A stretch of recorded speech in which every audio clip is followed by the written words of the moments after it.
few things expose the idiocy, the double standards, and the emptiness of the activist left, more than their brazen hypocrisy over Twitter.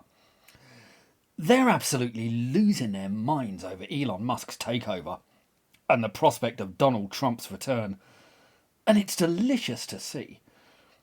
But it's fascinating to consider all the things that they didn't lose their minds over, that they were absolutely fine with, and we'll get to that. But a little piece on Trump first. Now, I'm not the guy's greatest fan, and he seems to be losing the plot a bit in attacking allies while ignoring his rivals. And I'm no fan of what happened on January the 6th either. But I'd certainly prefer to live under a Donald Trump presidency than under real tyrants like Justin Trudeau, Jacinda Ardern, and Scott Morrison.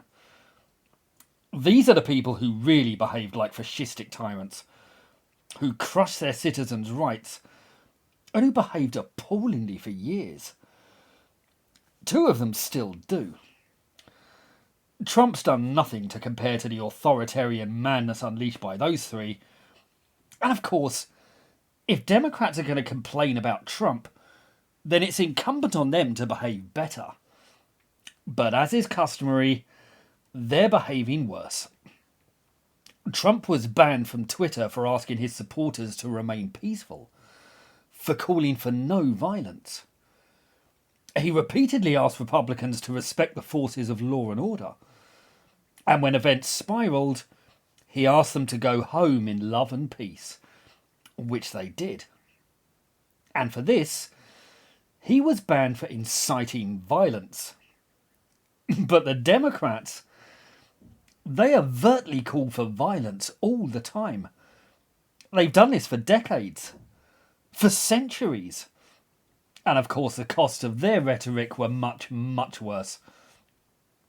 Kamala Harris literally crowdfunded to bail rioters so they could get back out on the streets and carry on with arson and looting. AOC has been indignant with rage that Donald Trump called the election illegitimate and whipped his supporters up into the streets. But she'd never do anything like that. Right?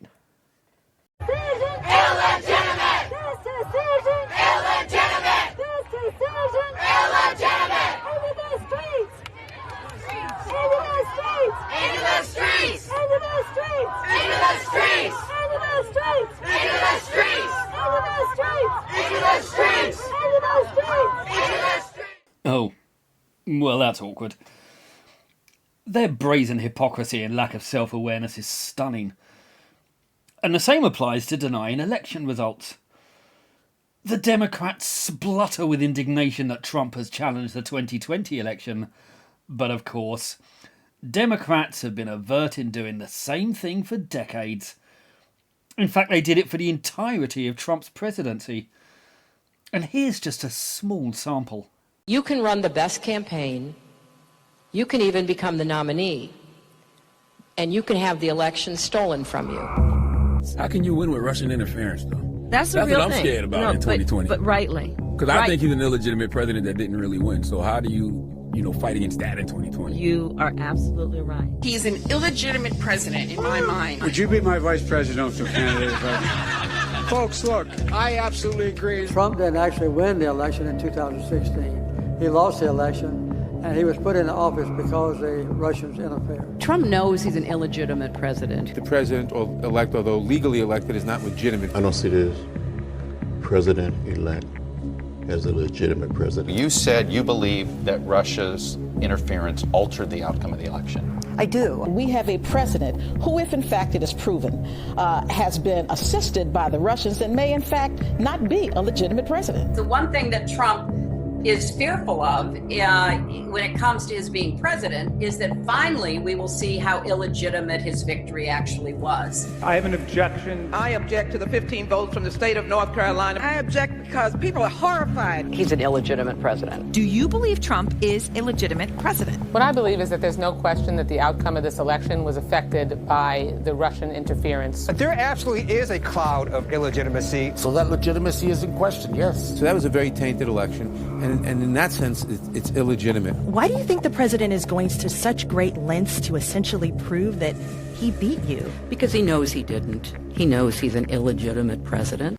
It's brazen. And they did exactly the same thing in 2000 when George Bush beat Al Gore.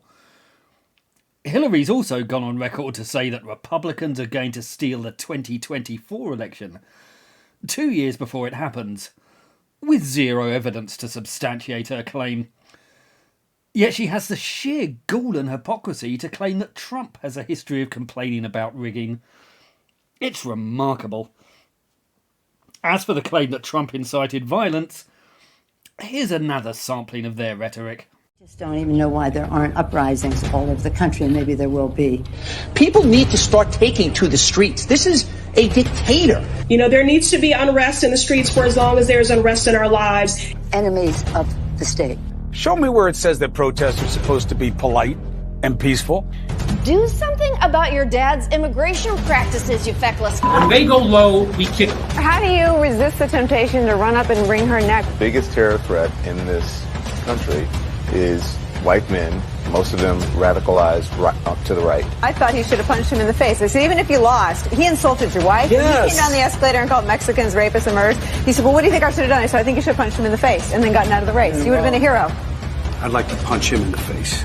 I said if we were in high school, I'd take him behind the gym and beat the hell out of him. Punch some people in the face! When was the last time an actor assassinated a president? They're still going to have to go out and put a bullet in Donald Trump, and that's a fact.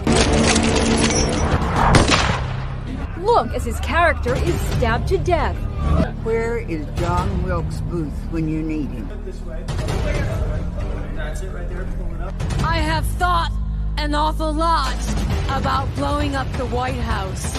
A Missouri state senator is under investigation by the Secret Service after saying she hopes President Trump is assassinated. I will go and take Trump out tonight. And if you see anybody from that cabinet in a restaurant, in a department store, at a gasoline station, you get out and you create a crowd.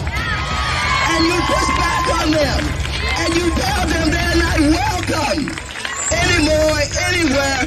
And sadly, the domestic enemies to our voting system and our honoring our Constitution are right at 1600 Pennsylvania Avenue. They're not going to stop before Election Day in November, and they're not going to stop after Election Day. And that should be, everyone should take note of that on both levels, that this isn't, they're not going to let up, and they should not. If you think we're rallying now, you ain't seen nothing yet. Trump can be crass, but it goes without saying that you'll be unable to produce a similar compilation of Trump quotes. The left always scream about the right, but they're always guilty of worse crimes themselves. And this brings us to Twitter, because both the activist left and the mainstream media have been howling with rage about Elon Musk's takeover. But neither of them ever had a word of complaint about Twitter before that. Now, the uninformed may get the impression that prior to Musk's takeover, Twitter was a haven of decency, probity, civility, cordiality, benevolence, and compassion. Of course, it's been the direct opposite of that, but they never gave a damn when they were in charge. In fact, they celebrated the fact that it was the most partisan, vile, hate-filled, abusive, deranged and spiteful echo chamber in the annals of human history. Twitter has spent years encouraging all the most revolting behaviour and people on planet Earth. When Queen Elizabeth II died, Twitter was an outpouring of the most repulsive abuse imaginable. It broke the sacred convocation of respect for the dead, and for the deceased's grieving friends and family, with alacrity and relish. And none of these people were banned. They did the same with Rush Limbaugh, because they gloat and sneer at the death of anyone they don't like. breaking all accepted standards of decency, decorum and civility at all times, spreading a never-ending torrent of hate speech. Twitter had long given a platform to Vladimir Putin, but I guess he's less guilty of inciting violence than Donald Trump. And prior to Elon Musk, they allowed large amounts of child porn on their site too. It's also allowed the Ayatollah of Iran to continually post vile sentiments about the Israelis and Zionists, and to whip up and encourage horrific violence and murder against them. Again, this is significantly worse than anything Trump did. Twitter banned Jordan Peterson, libs of TikTok, and the Babylon Bee, but everything the Ayatollah posted was considered fine. It's allowed the untrammeled promotion of communism and Soviet genocide, with thousands of accounts pushing the most noxious regimes imaginable. 10 million died under Lenin, perhaps 30 million under Stalin, and 70 million under Mao. But while Hitler's banned, you can praise these guys as much as you like. And there was never a peep from the BBC or the New York Times then. They've allowed untrammeled violence and death threats to be spread against J.K. Rowling or anyone else with even the mildest concerns over the extreme fringe of the trans lobby. They've given carte blanche to some radical groups to behave abhorrently, to continually threaten violence and murder, while of course moderate conservatives have been censored and banned for even the mildest of transgressions, for offering even the most cautious opposition to the sort of people threatening death and beatings on anyone who dares to question or challenge their position. Twitter has permitted wholesale celebration of the most fanatical adherents of radical Islam, allowing the promotion of the Taliban, ISIS, and other enormously worrying groups who spread bigotry, violence, misogyny, homophobia, and anti-Semitism, and who are responsible for countless atrocities, and who pledge to commit worse atrocities in the future. They've been fine with an avalanche of hatred spread against white people, the vilest sort of racism that's leading to exactly the sort of division, resentment and friction they claim to despise. They'd never permit this the other way around, but their terms and conditions have always been a fiction, applied when they feel like it and ignored when it's convenient. And of course, Twitter's encouraged abuse, hatred and death threats to be hurled at conservatives all the time. That comes out in a relentless stream. It's an avalanche, a tsunami of venom. The people who claim they don't want hate speech on Twitter have closed their eyes, ears and souls to the most repellent hate speech imaginable. All of this stuff is fine, but Elon Musk is suddenly bad? He'll ruin the chummy little club they've got going? How is it even possible to be so hypocritical and unaware? Never mind to do so while being utterly persuaded of your moral and intellectual superiority. I guess there's a correlation there. But this behaviour is incomprehensible, inexcusable. They've considered vile rhetoric, overt threats of violence like this to be fine for years, and not a peep of complaint from them or their media buddies. But as soon as Elon Musk takes over, and they're threatened with losing their monopoly, that's where the problems begin. Perhaps the most delicious response was from Alyssa Milano, who I believe is some sort of actress, and like a large slice of her profession, is a woke cultist who loves to lecture everyone on subjects on which she's deeply ignorant. So she took to Twitter to wail about how Elon Musk's takeover was inspired by hate and white supremacy. So she had swapped her Tesla for a Volkswagen, while being blithely ignorant of the fact that Volkswagen was developed by this guy, You really couldn't make it up.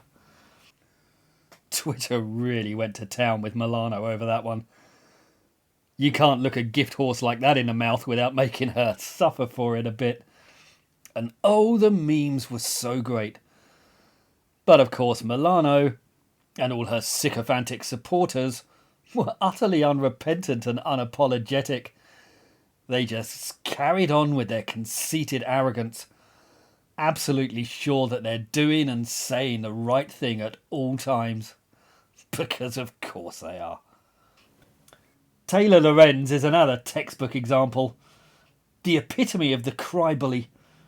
The sort of distasteful idiot who preens about how nice she is while bullying and destroying other people's lives.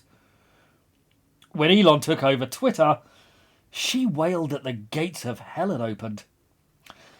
Personally, I'd say that happened on the day Queen Elizabeth died. But how did oh-so-caring and sensitive Taylor Lorenz respond then? Well, here's her Twitter feed on the day the Queen died. This is what it was like when the site was nice, before that evil Musk took over, when Taylor Lorenz could show how caring she is. This is the reality of it. This is what these people are. This is their snide hypocrisy laid bare. Because let's be frank, they're not interested in stopping hate speech. They're interested in spreading it. They live on hate speech. It's their bread and butter. It's their modus operandi from dawn to dusk. So no, it's not that. What upsets them about Elon Musk's takeover is that they might lose their monopoly. That other people might actually get to share in what they take for granted. That they might have to be exposed to other people's views. That they might get a taste of the hatred and abuse that they dish out all day long.